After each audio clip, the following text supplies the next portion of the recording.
পাকিস্তানের ব্যাপারটা সম্পূর্ণ আলাদা। পাকিস্তানের ওয়াইফাই বিলের কথা শুনলে আপনারা চমকে যাবেন, বলবেন যে এরকম ওয়াইফাই বিল জীবনে তো শুনি নাই।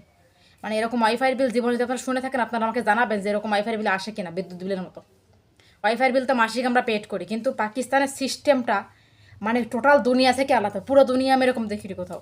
আমি এর আগে নেপালে গেছি, মানে এরকম কোথাও দেখি নাই। আমি ঢাকাতে থাকছি, আমার বাসা ওয়াইফাই বিল আসছে প্রতি মাসে, যেরকম আসে এরকম আমি দিছি। কিন্তু এইখানে এই আজব নিয়ম ওয়াইফাইয়ের, মানে রাউডারের সাথে এরকম নিয়ম, আমি অবাক পুরা। মানে এরকম হতে পারে। আমি বলি আপনাদেরকে, একটা ওয়াইফাই ধরেন আমি মাসে একটা ওয়াইফাই প্যাকেজ নিলাম, কিন্তু প্রথমে ওয়াইফাই নেওয়ার কথায় আসি। যদি আপনি একটা ওয়াইফাই আবেদন করার পরে আপনাকে খাম্বা থেকে শুরু করে ঘর পর্যন্ত যে কয় টাকা আসে এগুলো পেড করতে হবে। এবার এক মাসের বিল পেড করতে হবে, এটা তো সবসময় করি, এক মাসের বিল পেড। তার টাকাটাও দিতে হবে। তার তো বাংলাদেশে আমি কোনোদিন দিই না, তার টাকা সবসময় ফ্রি ছিল। আমি বাংলাদেশে ওয়াইফাই লাগাইছি 1,000 টাকা নিচে মাত্র।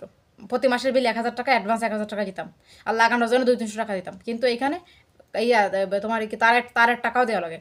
তারের টাকা আমি কোনোদিন বাংলাদেশে। পাকিস্তানে ওয়াইফাই বিলের কেমন সিস্টেম আপনারা জানলে অবাক হয়ে যাবেন। আজকে এই বিষয়ে ধারণা দিব, আপনারা বুঝবেন যে পাকিস্তানে ওয়াইফাইয়ের বিল কিভাবে দিতে হয়। এটা আসলে মানে জানার মতো একটা কথা, আর জানলে আপনারা অবাক হয়ে যাবেন। আজকে আপনাদেরকে দেখাবো। এটা হচ্ছে আমার রাউডার, আমার পার্সোনাল, আমি একাই ইউজ করি বাসায়। তো ওয়াইফাইয়ের বিলটা যদি আপনারা শোনেন, আপনারা বুঝতে পারবেন যে এরকম ওয়াইফাইয়ের বিল আসলে কীরকমভাবে আসে। পাকিস্তানের ওয়াইফাইয়ের বিলের কেমন সিস্টেম দেখেন, বলি আপনাদেরকে। আমি একটা ইন্টারনেট চালাই বাসায়।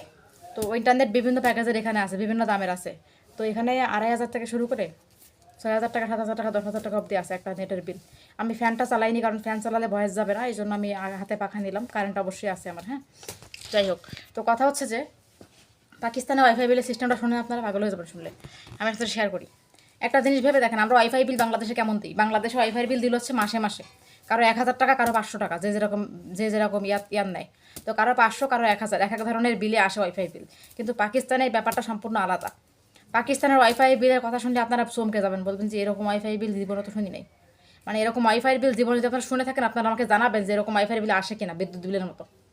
ওয়াইফাই বিল তো মাসিক আমরা পেড করি, কিন্তু পাকিস্তানের সিস্টেমটা মানে টোটাল দুনিয়া থেকে আলাদা। পুরো দুনিয়া আমি এরকম দেখিনি কোথাও। আমি এর আগে নেপালে গেছি, মানে এরকম কোথাও দেখি নাই। আমি ঢাকাতে থাকছি, আমার বাসা ওয়াইফাই বিল আসছে প্রতি মাসে, যেরকম আসে এরকম আমি দিছি। কিন্তু এইখানে এই আজব নিয়ম ওয়াইফাইয়ের, মানে রাউডারের সাথে এরকম নিয়ম, আমি অবাক পুরা। মানে এরকম হতে পারে। আমি বলি আপনাদেরকে, একটা ওয়াইফাই ধরেন আমি মাসে একটা ওয়াইফাই প্যাকেজ নিলাম, কিন্তু প্রথমে ওয়াইফাই নেওয়ার কথায় আসি। যদি আপনি একটা ওয়াইফাই নিতে আসেন প্যাকেজে, আপনাকে ওয়াইফাই নিতে হলে ফার্স্টে আবেদন করতে হবে, দরখাস্ত করতে হবে। সিস্টেম বোঝেন? ফার্স্টে ওয়াইফাইয়ের অফিসে দরখাস্ত করতে হবে, আপনি ওয়াইফাই নিতে চাচ্ছেন, আগ্রহী। মানে আপনি বাড়ি জমি জমা লেখার মতো অবস্থা, ঠিক আছে? তো ফার্স্টে ওয়াইফাই নেওয়ার জন্য 3 মাস আগে আবেদন করতে হবে। আবেদন করার পরে আপনাকে খাম্বা থেকে শুরু করে ঘর পর্যন্ত যে কয় টাকা আসে এগুলো পেড করতে হবে। এবার এক মাসের বিল পেড করতে হবে, এটা তো সবসময় করি, এক মাসের বিল পেড।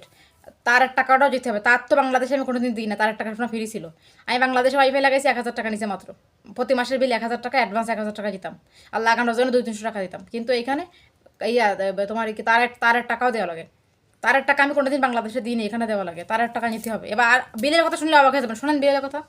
এবারে দরখাস্ত করবেন, আইডি কার্ড দেবেন, কী কারণে ওয়াইফাই নিচ্ছেন, কী চালাবেন, সব কিছু বলা লাগবে। এটা গেল।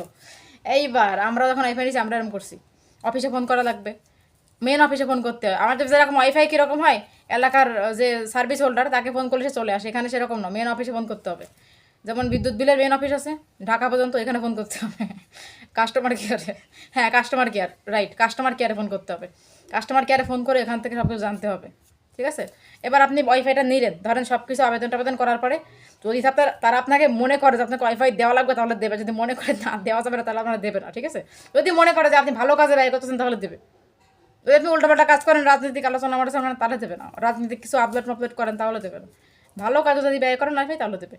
তাহলে বোঝেন, ওয়াইফাই যদি নেন, তারপরে তাদের পারমিশন নিতে হবে। এবার ওয়াইফাইটা আপনি নিলেন, ওয়াইফাইটা নেওয়ার পরে সিস্টেমটা বলি। ওয়াইফাই নেওয়ার পরে আপনি যে কয় টাকা নেবেন, ধরেন আপনি কী নিচ্ছেন, 2,200 টাকার প্যাকেজ নেবেন, 2,000 টাকা নেবেন নাকি 50,000 টাকা নেবেন, আপনার ব্যাপার। 50,000 টাকার উপর প্যাকেজ হয় না, যাই হোক 4-5,000 টাকা নেন, কোনো সমস্যা নেই। যে কয় টাকা নিচ্ছেন। এবার একটা জিনিস আপনি প্যাকেজ নিয়ে নিলেন, কিন্তু এই প্যাকেজ অনুযায়ী বিল আসবে না, ঠিক আছে? আপনি 2,000 টাকার প্যাকেজ, যদি 2,000 টাকার প্যাকেজ নেই, 2,500 সর্বনিম্ন আছে। আপনি 2,500 টাকার প্যাকেজ নিল, 2,500 টাকায় আপনার বিল আসবে। 2,500 টাকায় আপনি করে পারবেন না, করে লাগবে। ওয়াইফাইয়ের বিলটা এরকম।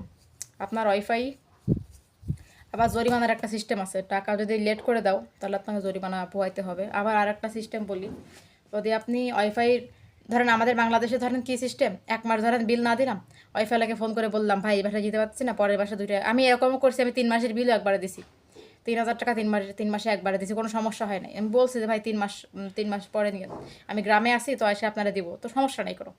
আইসা দিছি বা কোনো সময় বিকাশ করে দিছি ওয়াইফাই আলা, কিন্তু এখানে বিল ওয়াইফাই আলা নেবে না, বিল আপনার অনলাইনে পেড করতে হবে ওয়াইফাইয়ের বিল। চিন্তা করে দেখেন পাকিস্তান কত উন্নত, ওয়াইফাইয়ের বিল আপনাকে অনলাইনে পেড করতে হবে, ঠিক আছে? ওয়াইফাইয়ের বিল আপনি অনলাইনে পেড করবেন, আপনার হাতে বিলের কাগজটা মোবাইলে চলে আসবে মেসেজের মাধ্যমে যে আপনার এই কয় টাকা বিল আসছে। মেসেজের মাধ্যমে যখন আপনার এটা আসবে মোবাইলে, ওইটা আপনি নিয়ে তারপরে দোকানে গিয়ে ওইটা আপনাকে পেড করতে হবে, ওই কোড দেখিয়ে অনলাইনে পেড করবেন, ওয়াইফাইয়ের অফিসে টাকাটা পৌঁছে যাবে। কারো হাতে দেওয়ার সিস্টেম নয়, ওয়াইফাইয়ের বিল কেউ হাতে নেবে না, ওয়াইফাইয়ের বিল অনলাইনে পেড করতে হবে। আর যদি আপনি 1 মাসে পেড না করেন, পরের মাসে আপনার ওয়াইফাই চলে যাবে। আপনি যখন পেড করবেন বিলটা, আবার ওয়াইফাই অটো কানেক্ট হয়ে যাবে। ধরেন আমি এই মাসে বিল দিই নাই, 31 তারিখ পার হয়ে গেছে, 1 তারিখ চলে আসছে, 1 তারিখ ওয়াইফাই কেটে যাবে। আপনি যাই আবার 1 তারিখে জরিমানা সহ বিল ভরবেন, জরিমানা সহ ভরতে হবে, জরিমানা সহ ভরবেন। অনলাইনের দোকানে গিয়ে, কম্পিউটারের দোকানে গিয়ে, যেমন গ্যাস বিল ভরে না কার্ডের সিস্টেমে, অনলাইনের দোকানে গিয়ে ভরবেন, ভরার পরে আপনার বিলটা ওয়াইফাইটা আবার চালু হবে। আপনি যতক্ষণ পর্যন্ত না ভরবেন ততক্ষণ পর্যন্ত আপনার এই ওয়াইফাই ওরকম বন্ধই থাকবে, যখন দেবেন আপনার চালু হবে। আবার প্রতি মাসে একই সিস্টেম, যতটুকু পোড়াবেন অতটুকু আপনার বিল আসবে না, যতটুকু পোড়াবেন না ততটুকু বিল আসবে না, যতটুকু আপনার নেট খরচ করবেন অতটুকুই বিল আসবে। এর বাইরে আপনি দিতে পারবেন না, বেশি হবে না কমও হবে না, এই হলো সিস্টেম। এই সিস্টেমে কিন্তু বাংলাদেশে নেই, বাংলাদেশে কিন্তু মাসিক 1,000 টাকা ফিক্স করে ওটাই থাকে, আবার বিল ওয়াইফাই এসে নিয়ে যায়, ঠিক আছে? এখানে এসব সিস্টেম নেই, এখানে অনলাইনের দোকানে গিয়ে পেড করতে আমরা করি। ওয়াইফাই যে কাগজটা আসে মোবাইলে আসে, ওই কাগজটা ওইখানে অনলাইন থেকে বের করে অনলাইনের দোকানে গিয়ে ওদের কাছে দিয়ে ব্যাংকের মতো পেড করতে হয় আর কি, দোকানে গিয়ে ব্যাংকের সিস্টেমে। তো এই হচ্ছে পাকিস্তানে ওয়াইফাইয়ের একটা সুবিধা না অসুবিধা, কী বলবো, আপনারাই ভালো জানেন, ভাবেন এখন। এই হচ্ছে পাকিস্তানে ওয়াইফাই।